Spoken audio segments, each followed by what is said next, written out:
slow there. I was taking the lead while I sat in the backseat. Then we both grew up in time, but everything's still on my mind all the time. Yeah, all the time when I think it over. I remember you said one night you would never leave this town on your own, but now you're gone.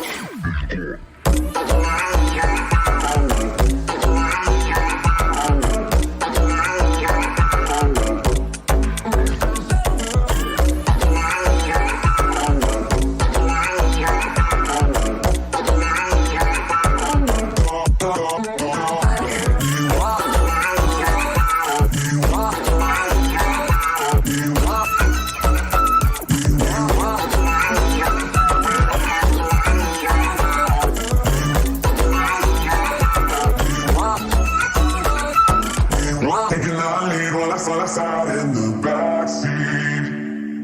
I'm waiting for it. I'm waiting for it. Leaving without saying, leaving without saying what.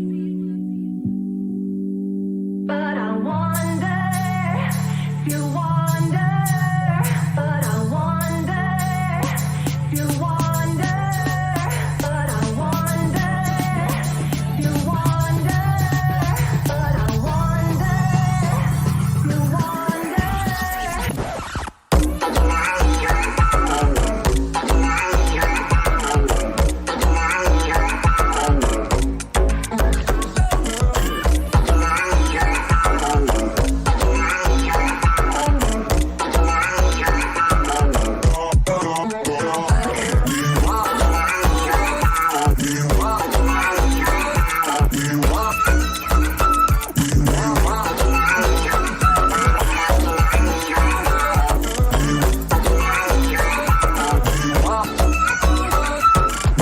Taking the lead while I sat in the backseat.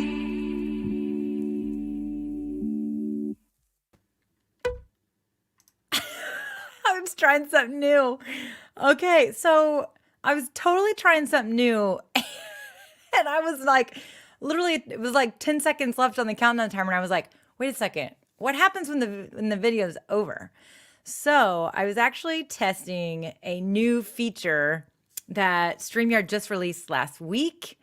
And that is that you can play local video. Now, whenever I do this, I'm not doing it because that's not what it's called. I'm doing this because some of you, I know when I'm about to say something, you're going to be like, what does that mean? So local video means it's video on your computer.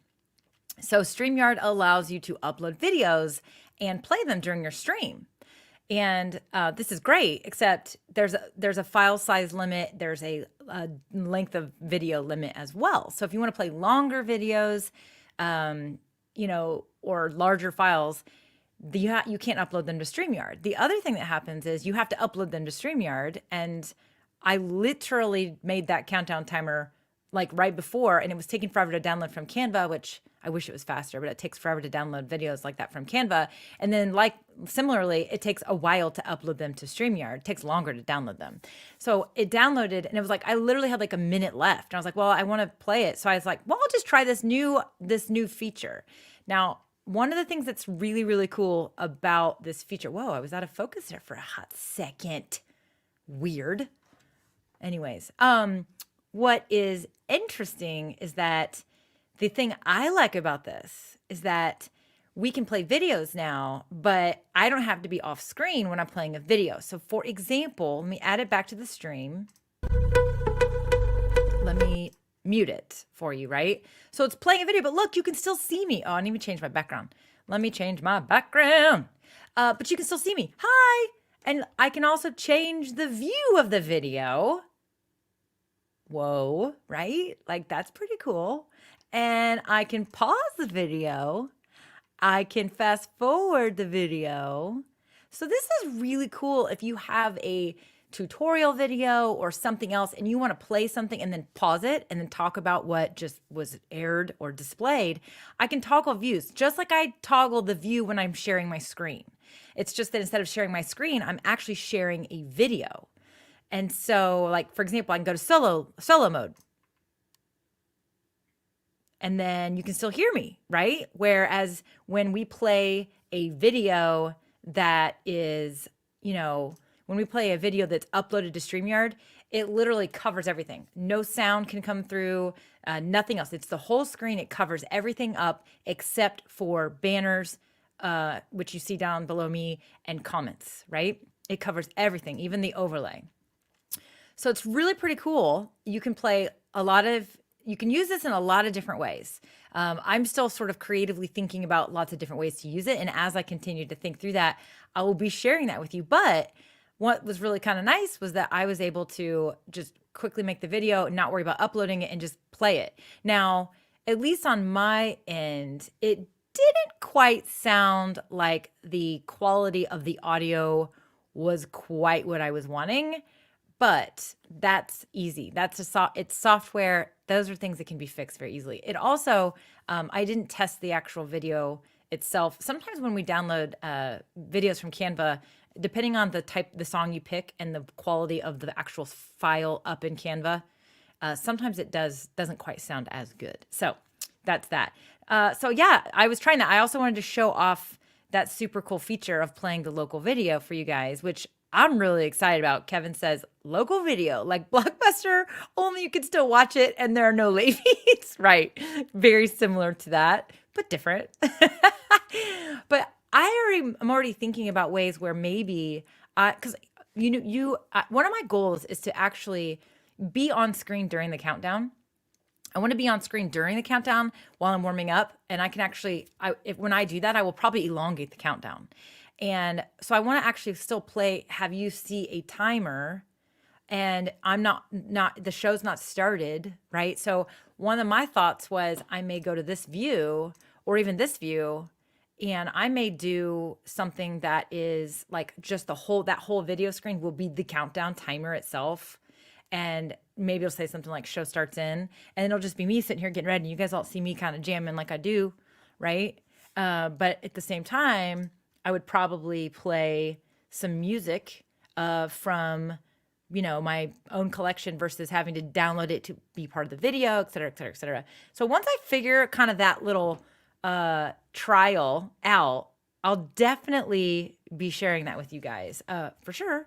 So speaking of music, you guys want to listen to a little music faintly while we hang out today? I did that last week. I got a lot of DMs and some text messages from people that said they really enjoyed that. They liked that. They liked it. They liked a little music playing, right? So let me do that really fast. I'm going to turn the music down because I don't want it blaring, going crazy for you guys. Here we go. Just play a little Harris Heller, right?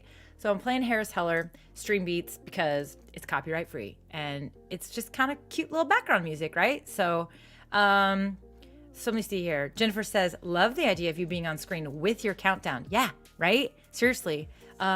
This is something that obviously any of you that follow Luria over at Live Streaming Pros, something she does. There's a lot of people that do this. Right now, I can't do it with my current setup where I have that like transparent countdown, which is the ultimate goal. Because I seriously I really do want to be able to have it be like the countdown's over me and it's transparent. Like Kirk Nugent does this. There's a lot of people that do it because over at LSP, Live Streaming Pros, they actually, they have these countdown timer files that are transparent. They're like semi-transparent. You can download them. However, that file type is not currently compatible with StreamYard or any other browser-based streaming software from what I understand. So speaking of StreamYard, I am using StreamYard right now to do this wonderful overlay. One of the things I really am excited for StreamYard to maybe change is let us change the layers so that I can pull an overlay up and it's not covered up. So StreamYard, right? That's the software I'm using. It's awesome. I freaking love it. I always let people know when I'm using the software because I'm a huge advocate of the software, and I'm now a StreamYard partner. So you can get your own free trial over at melaniediane.com/StreamYard, 14-day free trial of the professional plan, which allows you to do all the fun stuff you see me do. But what I love about this app, to be really honest with you, the reason I love it so much is because it's very easy to do a lot of really cool things with the click of a button. You don't have to have all this extra hardware or all this extra fancy stuff. And there's a lot of ways you can do some amazing things with some simple stuff. So Kevin says, I like to be on screen during the countdown, but I don't dance. No one wants to see that. You should have your robots on screen, Kevin. You should have a second camera on like one of your robots, and you should totally have the robot do the dancing with that countdown overlay. So back to what I was mentioning about that countdown is that the reason why you can't, or the reason why those file types work, and these people, right, they're using software like Ecamm, OBS, vMix, other types of software that actually are downloaded to your system. And it's a different type of streaming. But StreamYard is a browser-based system, which I personally prefer because I do think that it's very easy, and literally you could turn on StreamYard today and start making amazing streams. So that's why I love it. That's what I've been using, how I've been using it for a long time. But we should do some Q&A, right? And I'm going to talk about, Kevin, seriously, Kevin? Come on, man. You know where to come for the ideas. You know where to come for the ideas. Tell me your business type and your question, and I will give you ideas, right? That's like my jam. So, hello, Shonda. How are you today? Okay, so we're going to do Q&A. So you guys, if you have questions for me, please post them in the comments with a Q in front of it. So just put a Q in front of it so I can find the question, because I love when you guys talk to me and comment and tell me what's going on, but also I want to make sure I can find the questions really easily. So putting that Q in front of your question helps me find it in the midst of all the comments. And if you're new here, or if you've not been here before, or if you haven't been here for a while, I want to know. Say hello in the comments. I want to know who's here and who's watching with me. And if you are new, that means you're new to me. My name is Melanie Diane Howe, and I help people put themselves out there authentically with social media, which is why I love live video. I love live video. And so I go live every week at Tuesdays at 2, and I do live Q&A, and I talk about a particular topic, which is what I always suggest you do if you have a Q&A, especially as you're starting out. Have a topic ready to talk about, because sometimes there may not be questions, but I do have a couple of questions today, one of which I have literally not even read yet because it just came in. I copied it and pasted it to my slide, but I do want to talk today about multi-streaming as well. So that is one of the topics that I wanted to cover today, is multi-streaming, because literally I think that a lot of people are starting to see this as a possibility, but there's a few things that I wanted to make sure we talked about so that it was not going to be like I don't want anyone to just think they should just start multi-streaming. Plus, I think that a lot of people don't realize how easy it is to do multi-streaming. So we are going to talk about multi-streaming today for sure. Sweet. Michael's got a question for me. That's actually a really great question. Oh man, Denise, we got to get this figured out, sister. What's up? I'm Denise, by the way. I'm going to just shout her out. So Denise is watching from inside my Facebook group, and for whatever reason, we cannot get her name to show up. So StreamYard and any streaming software that you're using to stream to a private Facebook group, you have to give that application permission to display your name and your face, because I can pull your comment up. And so that is why, unfortunately though, Denise, time and time again, she's tried to do this. She follows all the instructions. We've done it on her computer. We've done it on her phone, and it will not authenticate. So we don't know what's going on.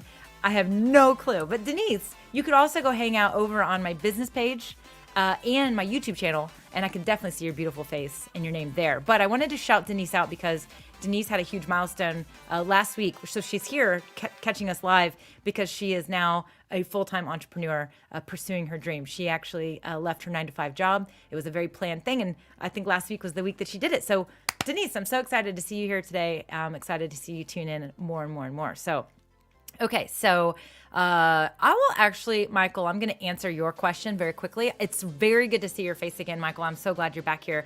Today I'm using the Elgato Wave 3. How does it sound?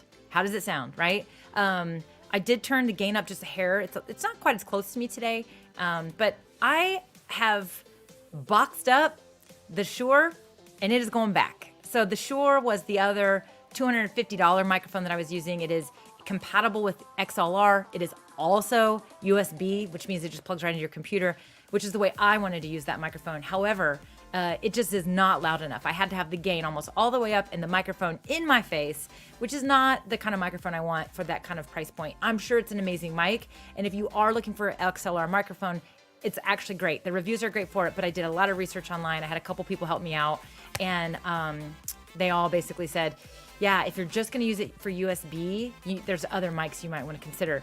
The Wave 3, the Elgato Wave 3 is what I'm using right now. It is a $150 mic, and it comes with software, which actually allows me to control different audio feeding into the stream, which is one of the things I've always wanted, which is why you can hear music right now. Hopefully the music is not too loud. I'm still dialing in all of these different settings and figuring out exactly the right levels that I want it to be at for my stream. And a lot of that requires me to be live, get your feedback live, but also go back and watch my replays and then kind of like troubleshoot and tweak. So I'm continuing to do more of that. I call that dialing in.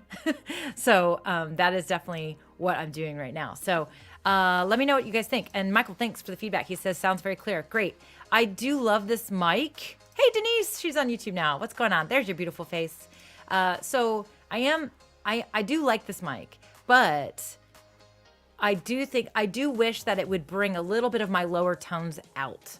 So it's kind of got that, it misses that, I don't know what to call it, conditioning, polishing.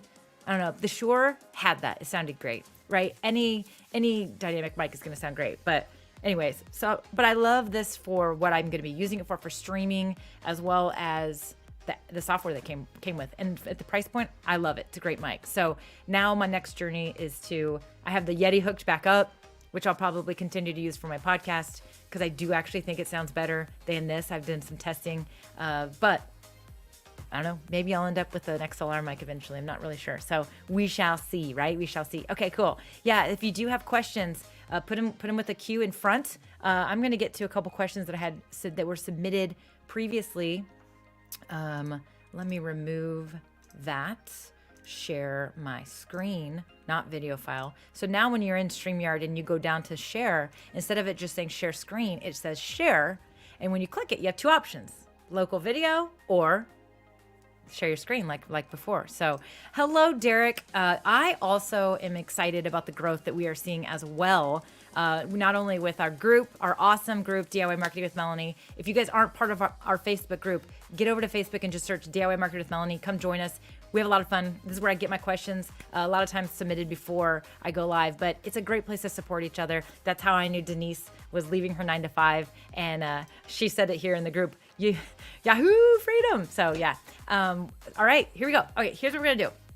Great question, Nicole. I see it. Great question, Jennifer. I see your questions too. We're gonna bump into Q&A. So let me put up our Q&A time animation so that we all know what we're doing. All right. Kevin has a challenging question for me. So, because I did say that I was going to talk about multi-streaming today. So I am going to be talking a little bit about multi-streaming. So first of all, before we talk about it, what multi-streaming is when you are streaming to more than one destination at the same time. So I am currently multi-streaming to my Facebook business page, inside of my Facebook group, as well as to my YouTube channel. And I will tell you that by going live regularly on Tuesdays, since I think it was the very beginning of December, maybe the end of November, I finally made the commitment and said, I'm going to stick with a plan where I'm going to try to go live at the same day and the same time every day, because I know that it works. And I was resisting that commitment for a long time because I don't like to be boxed in, for one. And two, I was honestly struggling to decide what that day and time would be that would work best for me. So I finally just said, screw it. I just picked a day and time, and Tuesdays at 2 is kind of what's happened. And not only have I seen significant growth in you guys showing up live, I've also seen significant growth in my YouTube channel as well as our group. And I do think that's because I've been going live and I've been doing it consistently and regularly. I've been going live regularly for a long time, just not the same day and time. And I know I got a lot of feedback from some people, Tara included. She was like, yeah, I used to have to kind of look for when is she going live, but now I kind of just know Tuesdays at, it's like 10 a.m. for her in Alaska, but, or 9 a.m. No, 10 a.m. It's 10 a.m. I know it's 10 a.m. I know it is. So that's helped, and it's helped me. But multi-streaming has helped me as well, because what multi-streaming allows me to do, I used to just do Q&As inside of my Facebook group, but I decided, hey, since I can multi-stream with the application StreamYard, which is what I'm using, then it makes it easy. Then why not just go ahead and open my Q&As up? But some people say, well, then how do you make your group exclusive? When you multi-stream and you are giving content inside your group as well as outside of your group, then you want to make sure you're still providing something else that's exclusive for your group. You got to give your people a reason to be in the group, right? And my group is free, so I don't owe anybody anything, right? They're not paying to be in that group. But I like to actually allow, and there's different kind of communication. I go above and beyond. When somebody asks a question in there, sometimes I'll record a video and give them an answer. I mean, I love the group. But then the structured live Q&As are Tuesdays at 2. But when I opened it up to the Facebook page and multi-stream to YouTube, I'm getting all kinds of people joining our group from YouTube. And so we're growing as a group, and which is great for everybody, because we're getting just much more dynamic content and feedback and support in there. And it's great. So, Derek was talking about growing, and I totally believe that the reason why things are growing are because of multi-streaming.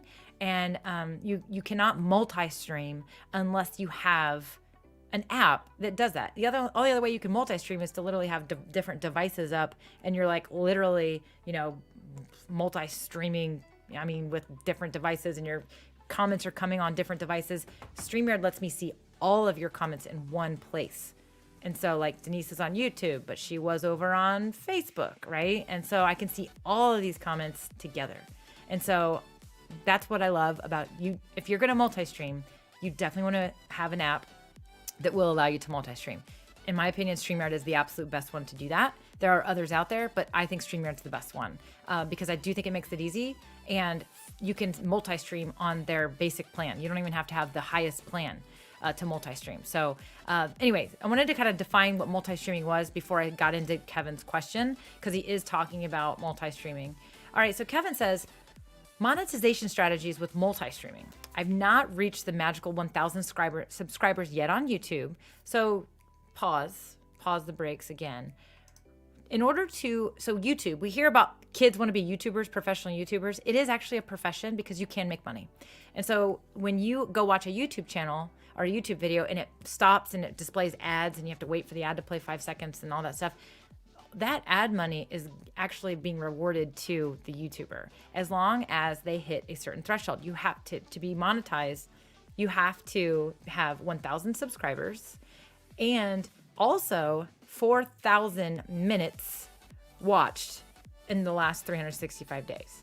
If you drop below that in your little path, you lose your monetization. So let's say you hit the 4,000 minutes mark. Well, then if all of a sudden you turn your channel off or people stop watching for whatever reason and there's no new minutes being watched and you drop below 4,000, then the monetization goes away. So you can't actually hover in and out of qualification when you're at that. This is how I understand it. But you do have to have 1,000 subscribers as well. So that's what he's referring to when he's describing the 1,000 subscriber mark. So he says, I wonder if it's really necessary to earn a few bucks from my streams. I use Restream and have seen my audience figures more than double because of it. What would you recommend for monetizing this? I'm thinking affiliate links to everything I use, Epidemic Sounds, Amazon equipment, Ecamm, etc. What are your thoughts on Patreon, or is that too soon? So here's the deal. So Kevin, I'm not currently quote unquote monetizing just yet either. Now, every once in a while I'll throw out like something like, for example, earlier, if you guys want to try that 14-day free trial, that is my partner link. So if you were to enroll in a paid plan, which I do not think you have to enroll in a paid plan, which is why I actually feel very comfortable recommending StreamYard, because there's a free plan and you can do amazing things with the free plan. So I really like apps that let us start out for free. But if you guys were to use that link and then upgrade, then yeah, I'm actually going to get affiliate dollars back. So that's what he's talking about when he's saying affiliate links. So I have other affiliate links for other apps sometimes that I throw out there, and it's the same thing. You can have affiliate if you can be an Amazon affiliate and you recommend equipment, you can get affiliate dollars from if someone purchases via your link that you shared. I am actually getting ready to become an Amazon affiliate. I was an Amazon affiliate a long time ago. It was way before I was ready, but you have to actually sell a certain amount of product within, I think it's 90 days, or they're like, why are you an affiliate? Taking you down. And I basically did it, and I didn't even have any products yet to really recommend. But now I do. I mean, people are asking me all the time. So if I talk about this mic, for example, I could actually say, hey, here's a link where you can buy this mic yourself. And it would be my Amazon affiliate link. So that's what that means. Here's my thoughts, Kevin. So I don't know that you have to have multi-streaming to do it. You don't need to have multi-streaming to monetize. There's multiple ways you can monetize. You could literally just stream in one place, talk about these things, the exact same things I just described, and you can still be earning income from it. There's something that we're seeing a huge uptick in right now, especially in the online influencer educator space, and that is this the website Buy Me a Coffee. I actually glanced at it, but I haven't researched it yet. But Buy Me a Coffee essentially lets, if I were to say, for example, and you guys, maybe I'm going to start doing this, I don't know, but I may say, hey, you guys, if this is helpful for you, one of the ways you can support me in my business, I would probably say, when I get to this amount of money, I'm going to buy this camera or whatever. I would probably create a goal around it. But you could literally go to my personal Buy Me a Coffee site, and you could throw $5 at me, and it would, give me a percentage of that, right? I mean, YouTube has a way that you can do the same thing, but they keep a lot of that money. Facebook has stars or something. I think if you guys bought stars, if you spent $5 and gave me $5 worth of stars, I literally think I get 50 cents. So, I mean, I don't like using the social apps to support people because I know that the social platforms keep a lot of that money. But this is a way, before somebody has a membership, this is a great way for them to be sharing content all the time. And if you're like, that's awesome, she answers my questions all the time, I'm going to give her $5, or I'm going to give her $25. We do see this a lot over in the YouTube space. It's just built that way. So Denise says, I use that on another blog. Mine was Buy Me a Kombucha. I love it. Yeah. I saw one the other day. It was like, buy me a taco. I would probably do tacos. That Buy Me a Beer is popular. I've seen that one. I might do that one. But yeah, so I've not looked into this enough yet, but I mean, it sounds like Denise has. She's used it. So what would be really cool is Kevin, maybe you could put another post about this and ask for details. Has anybody used this Buy Me a Coffee concept? And Denise can chime in and give you her experience. That's one of the things I love about my group, you guys, is that we help each other out. So there's that. Now, Patreon. I have actually heard people are moving from Patreon over to this Buy Me a Coffee thing. I've been hearing that a lot lately, so I do not know why. But I don't think it's too soon, Kevin. I think if you have an engaged audience and you have things to share with them, I definitely think that you should be using this as a strategy. If you guys want to monetize your live videos, you have to go into it with a strategy. You have to go into it and say, okay, today I'm going to talk about this topic and these things, and I'm going to share these links, because you need to prepare that information so you can pull it up on screen, type it in the comments, whatever it might be. You also want to be able to say, hey, you can get links to buy all these products for yourself in the description, right? And so that was kind of an interesting thing. So Kevin says, I'm going to try Buy Me a Coffee. Great idea. Yeah, I think that is probably the place to start. And then, Kevin, you may want to end up looking into creating a membership, right? Actually creating a membership situation. So, okay, cool. All right, next question that I got, and then I'm going to go to the comments for questions. I see that I do have a question from Jennifer. I got a question from Nicole as well. But I'm going to answer this question. So if you want to get priority with your questions, here's how you get priority with your questions.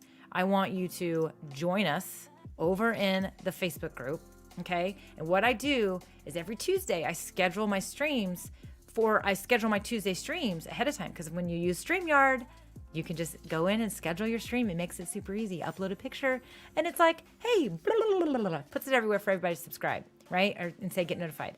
But if you're in my Facebook group, and you can comment on the actual scheduled post, and you will get priority where I will answer your questions first. So I wanted to make sure that you all knew that. So join the group, and you can get your questions asked first earlier in the stream. So I'm going to go to the next one that I have from Genevieve Journal, and answer that one. Let me go over here and do that. Okay, so Genevieve said, Genevieve says, hi, Melanie, what's the best WordPress plugin to put on my website so I can point StreamYard to it? Or is that how it works? I want to stream to Facebook and my website at the same time. So I don't know about plugins. Now, I'm sure there could be plugins out there, right? There could be plugins out there. And if any of my StreamYard friends are watching, feel free to comment about this. But the way you would do this, one of the cool things is I would actually say maybe the better way to do it would be to multi-stream to Facebook, stream to Facebook, but also multi-stream to YouTube.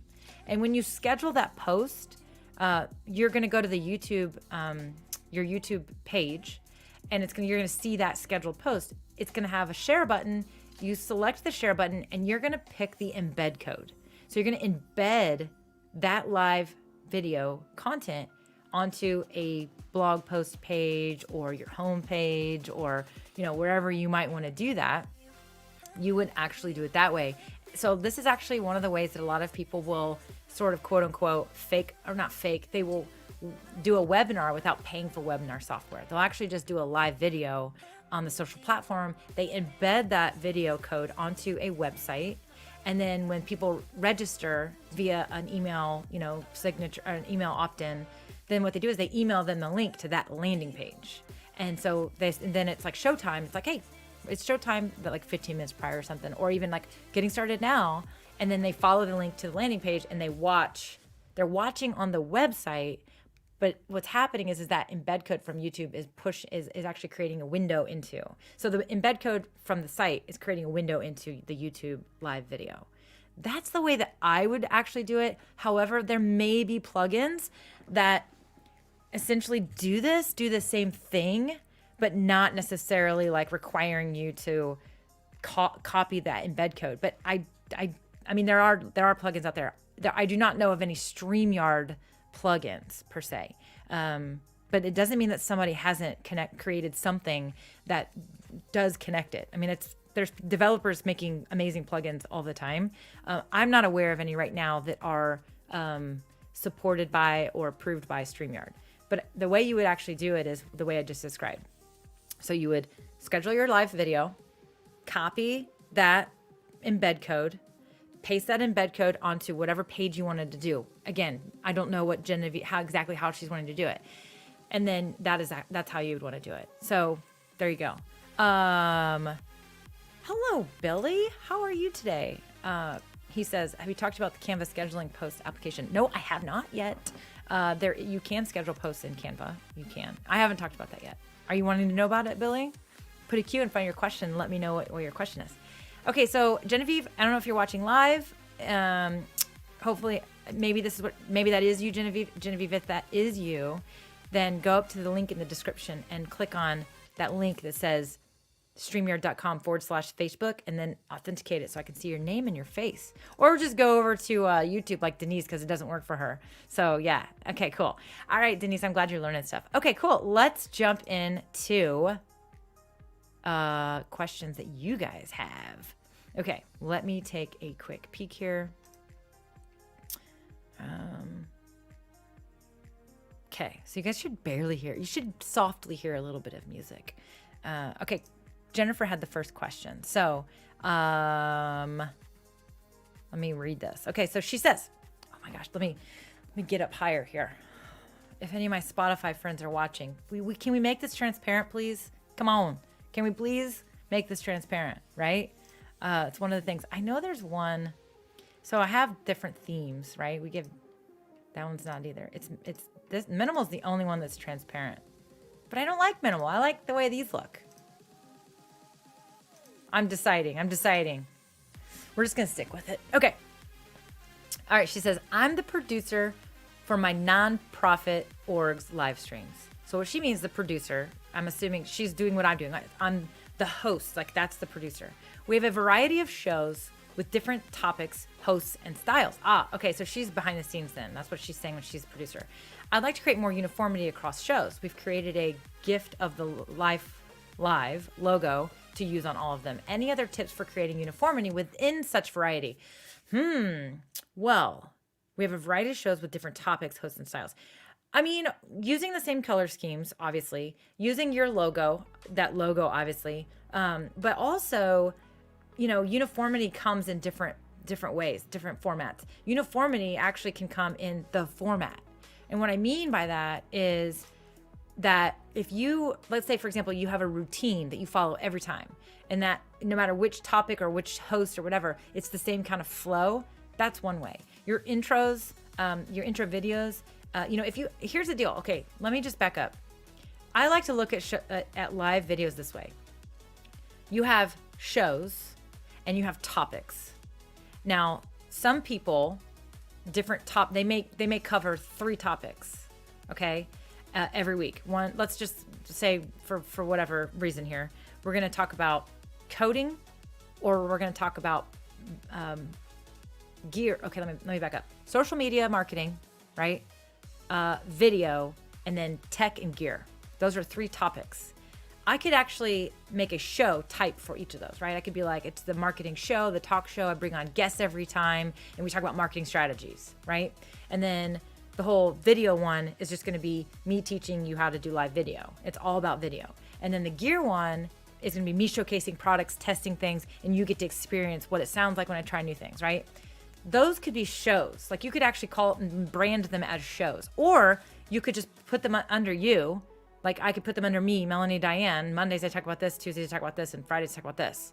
You could do it that way. So topics can actually become show types. Sometimes show types get different branding, meaning a different intro, right? So like the social media, talk show with Mel, blah, blah, blah, where I bring in special guests. I might like have like all these heads flying through of guests that I've had, right? But then the video intro might be totally different, and then the gear intro might be totally different. Those are different branding elements for different shows. So those can also, have uniformity across it, but they can also create differentiation. So, if you're wanting uniformity, then you're going to have to basically decide what is the marketing theme here? What does our brand look like? You said you have a logo here, Gift of Life Live. But the other way you create uniformity is use the same colors, use the same background, use things like I've got up here, right? Like in your shows. Maybe just create like the format, uniformity in the format as well. Because the experience is another thing that people need. One of the things that's really cool about StreamYard that I like is that you can have, like, let's say you did have 3 different shows. You can actually create different brand folders. So inside StreamYard, this is actually something that's very, very cool that I don't think the other applications have. And that's one of the things I love about it. But you can actually create different brand folders. So for example, this is my brand folder here. But if I switch to a different brand folder, like my demo brand, it automatically flips the switch and I have different elements. This is my demo brand, right? Where I try different things. I have different things that show up. This is why I use it. I have different backgrounds in this brand because this is my demo brand. But I also am a producer for another show, ECA Social Media Group, and we have that's a different logo up there that you see. It's a different overlay that you see. We have a giveaway. So we have this little winner thing that we pop up. Here's my Be Right Back screen when we need to take a break. So these are in different folders. So what I like about StreamYard is for different shows, you could actually create totally different brand elements and just put them in different folders. And it's super cool. Like, that makes it a great way to organize your content and organize your stuff. Billy says, I go live 3 times a week. Each day has a theme, like Mindset Wednesday or Financial Friday. Yeah, love it. So Jennifer, I hope, she says, I'm not the host ever. You're behind the scenes. She's the producer. So I definitely, she says, I've used banner folders in StreamYard, but not the brand folders yet. Great idea. Yeah. So that's the other thing. I do like how, one thing that I actually wish that the banner folders could be organized under each brand too. But basically the banner folders, you have access to all of them, regardless of which brand you're in. I do kind of wish we had that option to organize them that way, because I have a lot of banner folders because I use StreamYard for a lot of things, including creating course videos. And so it's like kind of one of those things I wish I could like move them around. But there you go. So Jennifer, I hope that was helpful. But I definitely think that you want to look at all those different elements to do that. Okay, Nicole Kaplan. Hello, Nicole. It's been a while. How are you? She says, is it still a thing to invite guests to do a live with you on Facebook? Yeah, Nicole, I think you probably haven't been around for a while, but I love having guests on my shows. I just had Brittany Binion on my show. We talked about personal branding. We talked about what makes a personal brand as far as the visual elements. We talked about profile pictures. She shared such great information. I've had Crystal Profit on my show. We've talked about podcasting. We've talked about repurposing our content from podcasts to videos to blog articles, all kinds of stuff. I've been a guest on a lot of people's shows lately in other people's content. I 100% love interviews. Billy here has a show that he does with somebody else, actually. They do a show together, so they co-host a show. I definitely think that having guests on your show is one of the very best ways to get increased engagement and to grow organically. 100% think that guests is the way to go. I am seeing a lot of traction, a lot of momentum in my own business because of this. And I've always felt this way, but it's like been expounded because lately I've been doing a lot of it. And because when you have a guest on your show, you're adding value because you're bringing somebody to the table who can share something that you can't, or you're going to have a conversation, which is people like that. They enjoy that. Honestly, I mean, even if you're like the most entertaining person in the world, you bring somebody else on, you're adding extra entertainment, you're adding an extra element of things. And so having that guest is actually going to bring more value to your audience. But the other thing is that most likely that guest is going to share that content with their audience too. And then that's going to bring new people into your world. And so that's the other thing about having guests on your show. And then the fringe benefit to having guests on your show is that when you have guests of your own, when somebody else is looking at you and thinking about having you as a guest on their show, when they see that you have guests on your show, they're like, oh, they know how to have guests. That means they're probably going to be a good guest as well. And so you're more likely to get asked to be a guest, which is ultimately what we want as well, because talk about reaching a new audience, right? I mean, heck, the reason why Billy's here, the reason why Jennifer is here, the reason why Rich is here, the reason why Kevin is here, all those people are here hanging out with us because I was a guest on Live Streaming Pros show a few times, right?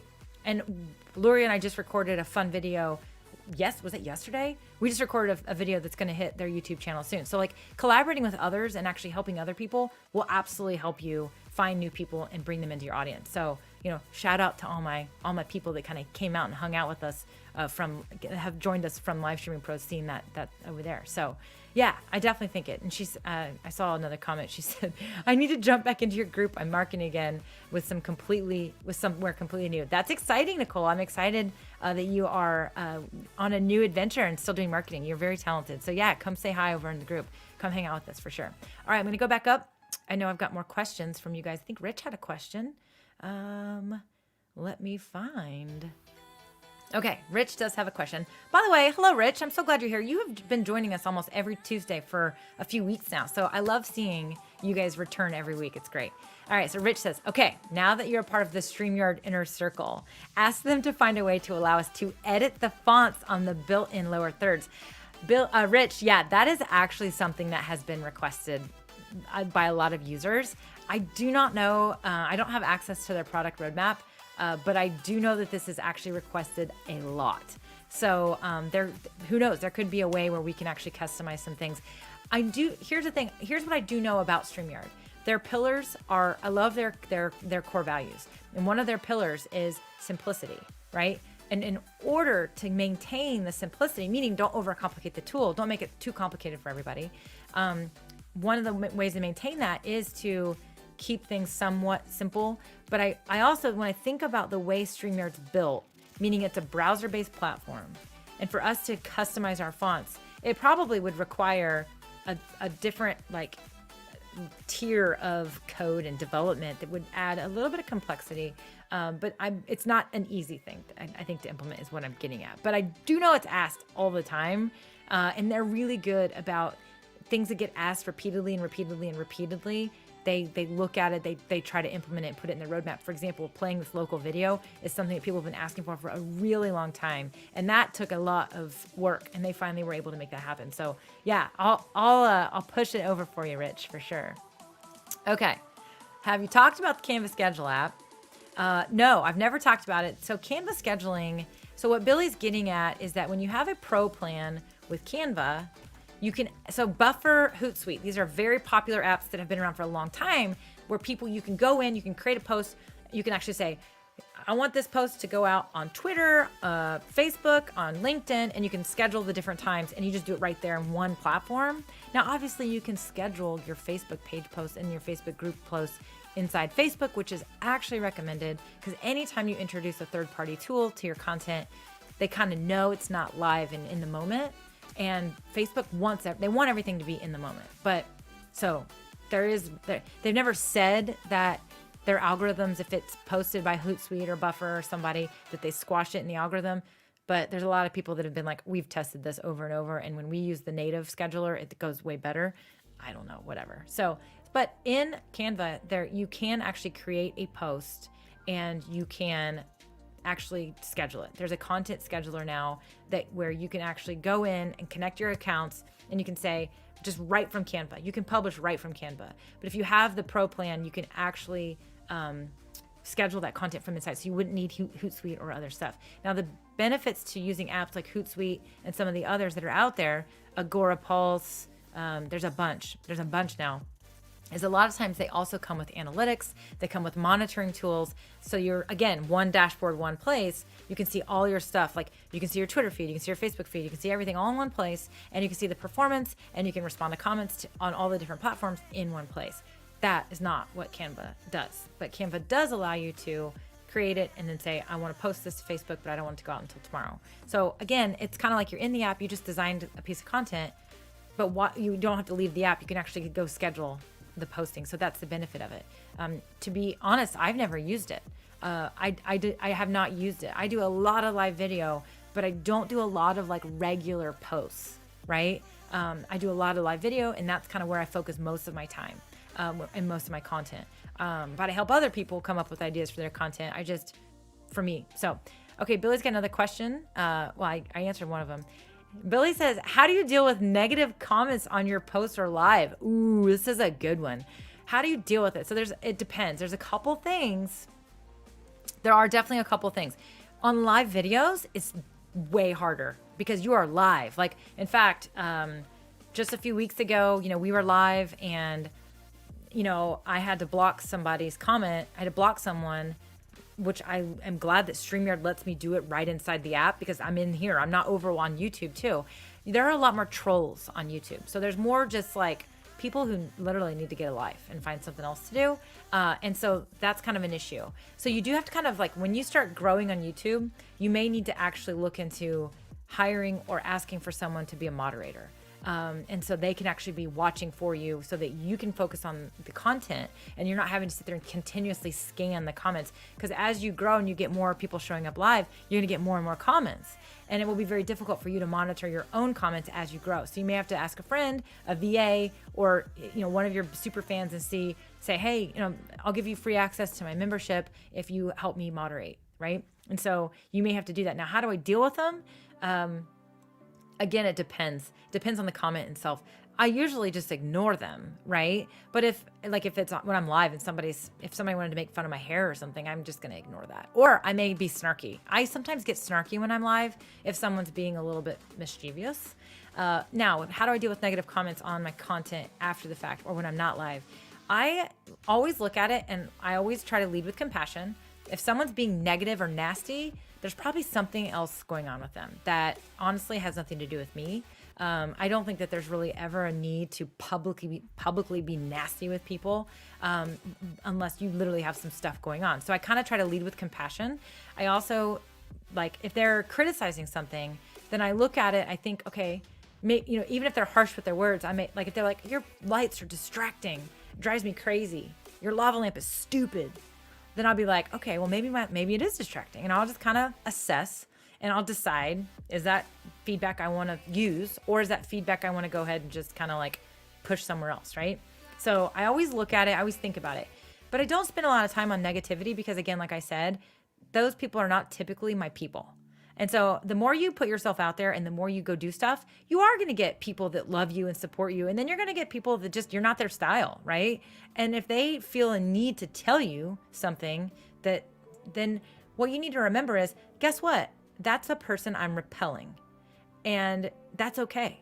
So accept it, right? Negative feedback is honestly, all that's doing is it's telling you one of two things: that you're reaching new audiences, meaning like trolls and everything else, or it's telling you that your content is polarizing enough to attract some people, but also repel some people. Where we don't want to be is in this gray area where we're trying to please everybody. Because when we're gray and watered down, we're gray and watered down, right? And so if somebody's giving you negative feedback, then that means that you're doing something that's polarizing, and take that as a good thing. So that's kind of my little pep talk for negative feedback. Let me go back.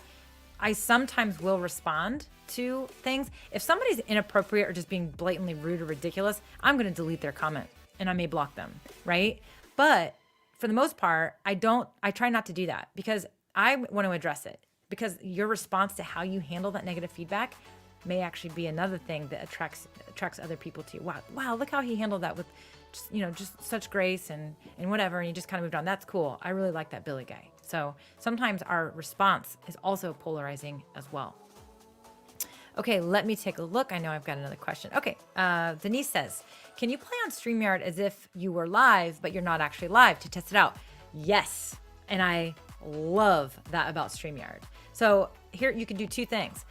You can go open up your live, like you can go create a live video and you can open it up and you don't ever have to click go live. You can test everything. Everything you see me doing, you can do. The only thing you wouldn't be able to do is actually pull up a live comment. But let's say you just kind of want to play around with it. You always get this. Every single stream that you create has this built in. So you can actually practice turning it on, turning it off, or taking a look at the different theme to see which one you like. You always have this comment that's part of the theme. So I love that. I mean, I think that's great because it's a way for you to be like, okay, what's a comment going to look like if I use this color of banner? Because your comments actually change, the colors change too when you change the colors. So if you all see here, I'm dragging around, I'm changing colors. So if you want to practice and see how something's going to look, then you can actually do that without going live. You can do all of this stuff without going live. So that's one of the things I absolutely love. So the other thing you can do as well, I mean, you can upload, you can share your screen, you can do everything. So, okay, we were talking about, this before, right? How old are you? Hello, PD Gaming TV. Welcome to the stream. I'm 40 years old, right? Welcome. We'll see what happens there, guys.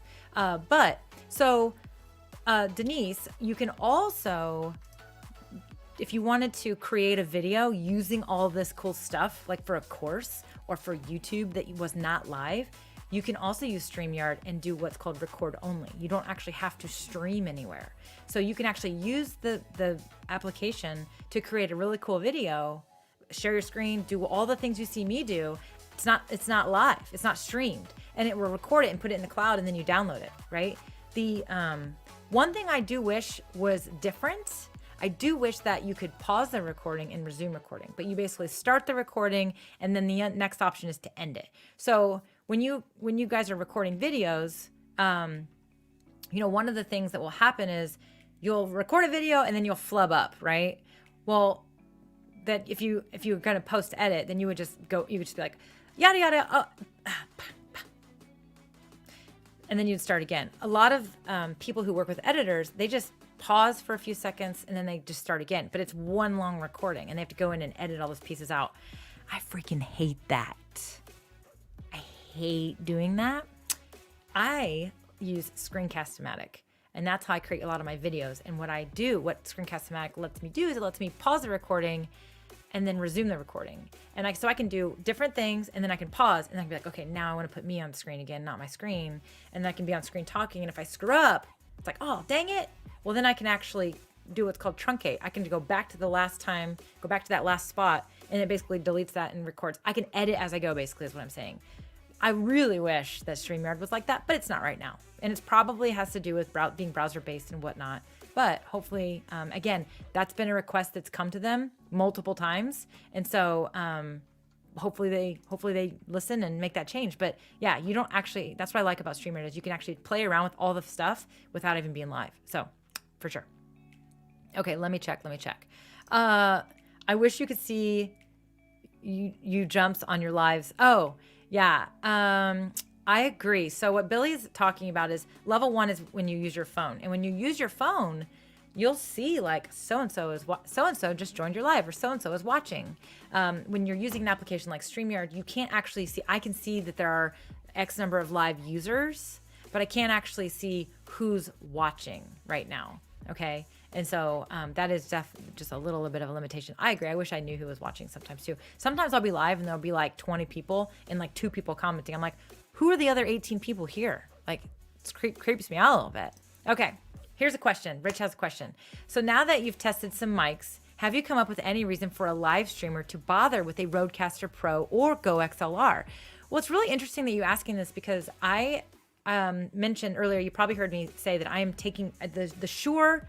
The Shure is the M7, which is the USB Shure compatible mic, is in the box. It is getting returned. I was not, that mic is not going to work for me for the price. But I'm not giving up on an XLR microphone. So a Rodecaster Pro, for example, is, right? That is an XLR microphone. I'm thinking about trying the Rodecaster or the Rode Pod mic. No, Rodecaster Pro is an interface, isn't it? See, I'm not an audio person. Rodecaster Pro. This is why Google is my friend. Okay, Rodecaster Pro is an audio interface. Got it. Okay, sorry. So these would be great for XLR mics, but you can change those audio levels. So Rich, personally right now, I wouldn't need it because I'm using the Wave Elgato 3, which comes with a virtual mixer, right? So it comes with a virtual mixer. So I'm playing Spotify. I can turn Spotify up for you guys, right? I actually can't hear it. I turned it down in my headphones so that I could just make sure I was concentrating. But, that might be a little loud while I'm talking to you guys. So I turn it down a little bit. I can watch the monitoring right here. I love it. I mean, it's a virtual mixer. There's other virtual mixer software out there. And there's more, from what I understand, there's more that are kind of be coming out. So to answer your question, for somebody who's just getting started, I think when you start adding hardware, you are adding, yes, these things are awesome. They work great, but the technology is really not new, right? I mean, the technology for a lot of the hardware has been around forever and they haven't changed much.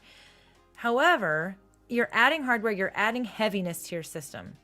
When you're using software, let's say, for example, you buy a Go XLR. And a Go XLR is essentially like, it's a thing that you would put on your table and it does cool things. You can play sound effects, you can do all kinds of cool stuff, but it's hardware. And software, like tomorrow, Elgato may say, hey, make sure you download the update because we just added like 8 new features, including sound effects.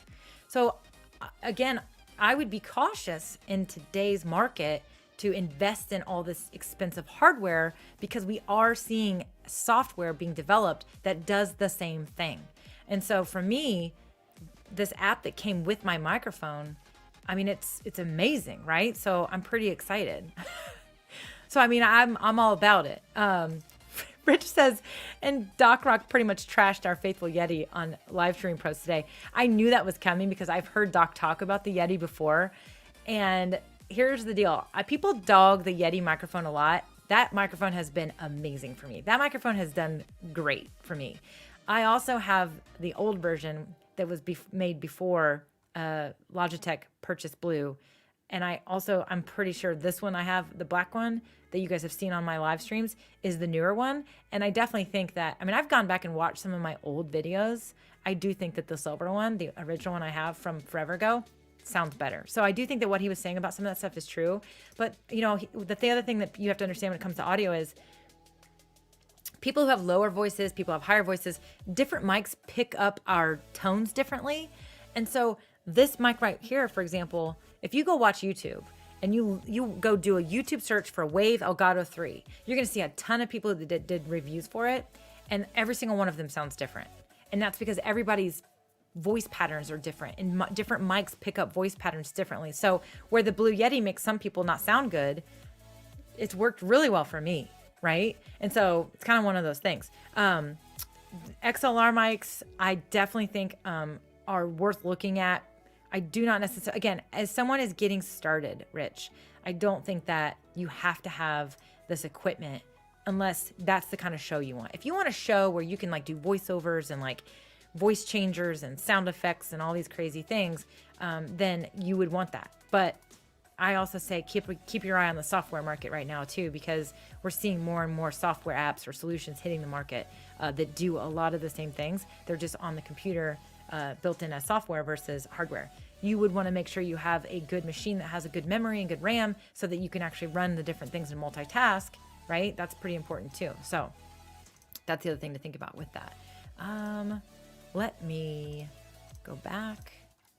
I saw another question. I know I did. Oh, here's one. Is there a time limit or size limit for recording videos rather than live videos? Yes, there is. Let me pull that up for you and get you an answer. I have to go to the little... Okay, so first of all, to do recording only, you do have to have a basic plan. So you have to have a paid plan of some sort to do that recording only option. I should have said that earlier. But you can record 4 hours. That's the maximum. So you could do 4 hours for that. If you needed longer, dear God, why would you need longer? My God, right? You would need to be on the professional plan, and you can record up to 8 hours. So 8 hours per stream for the professional, 4 hours, maximum 4 hours for the basic plan, which is $20 a month. Professional plan is $39 a month, right? Now, that also includes streaming. So if you need to just stream for 5 hours, you're going to need the professional plan. Can you guys imagine streaming for 5 hours? The longest I have been on live video was 3 hours, and it was when Luria had a Streamapalooza, and we were on for 3 hours, and it was like Doc Rock and me, and we were cycling through all these people. We had Stephanie Lou on there. Man, it was fun. But I was on there for 3 hours. It was a blast. I was pretty tired when I was done, though, for sure. I've never seen reference to recording limit in StreamYard. Really long videos might take a while to download afterwards. This is a great point. I was actually thinking about that. Like, can you imagine the file size of a 4-hour recorded video? So that would be something you'd really want to think about. I can't imagine anyone would ever need. I mean, I know there's a reason for it because they wouldn't have it as a feature, right? But definitely, I can imagine that would be a crazy, crazy file that you would be downloading afterwards. So Jennifer makes a really good point. Denise, what's holding you back from trying your microphone? That's what I want to know. You got to use that thing. All right, y'all. We are at 3:04. I don't see any other questions posted. So you know the drill. We're going to be closing this ship down. Closing this ship down? What does that even mean? I don't even know where that came up. I don't even know where I don't know where I come up with stuff, you guys. I'm very raw, I'm very unscripted, which is why I like live video. But I also sometimes it doesn't work out for me that well, so I get that too. All right, I get it. But okay, as I said, I go live every Tuesday at 2, and I am going live next Tuesday at 2. Pretty sure, unless something funky is in my calendar, which I'm pretty sure is not. But I'm double checking. I feel like there is going to be a Tuesday coming up soon. I feel like, nope, it's in there and it's all good. So I will be live next Tuesday at 2 o'clock. You know, I have a few things I'm kind of playing around with right now that I may be live again before Tuesday to show a few things off. So make sure you're subscribed, right? Like subscribe to me so that you can actually see when I do things like this. Like this thing, Kapwing. Remember when I went live randomly like a couple weeks ago and I was playing with Kapwing and we made this right here live on video? So yeah, make sure you subscribe so that if I do go live randomly, you don't miss it. So if you're on YouTube, you have to hit subscribe and you have to click the bell to get the notification, right? So do that. But I love that you guys are here every week with me. I love doing this. I love that I don't come out here and I'm by myself. I have a lot of fun. And Denise, I got to say, shout out to you, sister. It's great to see you joining in live now that you have the freedom of entrepreneurship. Very excited for your journey that you're about to embark on. And for everybody else, thanks again for being here week after week. It's been fun to see you guys kind of come back every time. Shout out to you, Rich and Kevin. It's good to see you back with us live as well. And I know Tara's watching still, and I've got a lot of people else in there. But if you come back every week, I just want you to know I do pay attention. I notice it, and I really appreciate it. And it's just fun. So let's keep having fun and go have a great rest of your day, right? Whatever you've got set up, join us over in the DIY group and let me know what you're working on. All right, y'all. See you later. Bye.